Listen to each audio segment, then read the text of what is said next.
The Clinton-Lewinsky scandal was once the most embarrassing Oval Office story, but the Trump-Vance-Zelensky blowout has taken its place. Ukrainian President Volodymyr Zelenskyy was in Washington, D.C. on February 28 to sign a deal with U.S. President Donald Trump for access to rare earth minerals in Ukraine.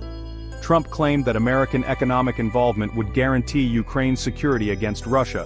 The meeting started cordially, but tensions rose when Zelenskyy began questioning Vice President J.D. Vance.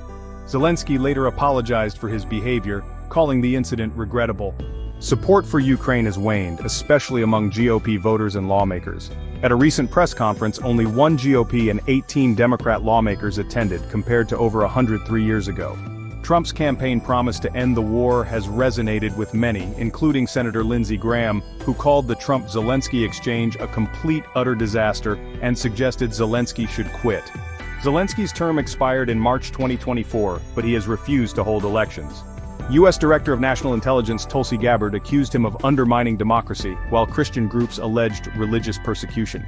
The neo-Nazi Azov battalion has been fighting alongside the Ukrainian military, and forced conscription of Ukrainians into the war is not just Russian propaganda.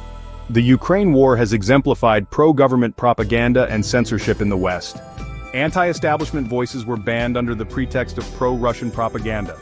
The biggest Russian collusion story turned out to be a hoax created by Hillary Clinton's campaign. Trump's first 100 days in office have upended the liberal consensus.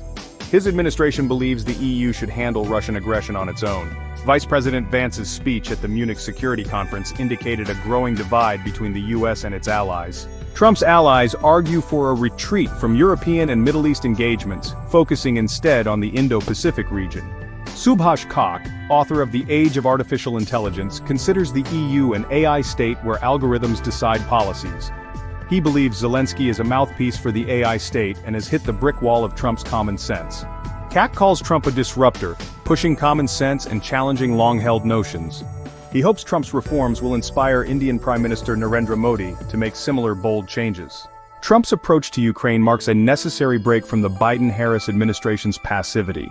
Ending the conflict would save billions of dollars, prevent Ukrainian casualties, and allow Trump to focus on domestic issues that matter most to Americans.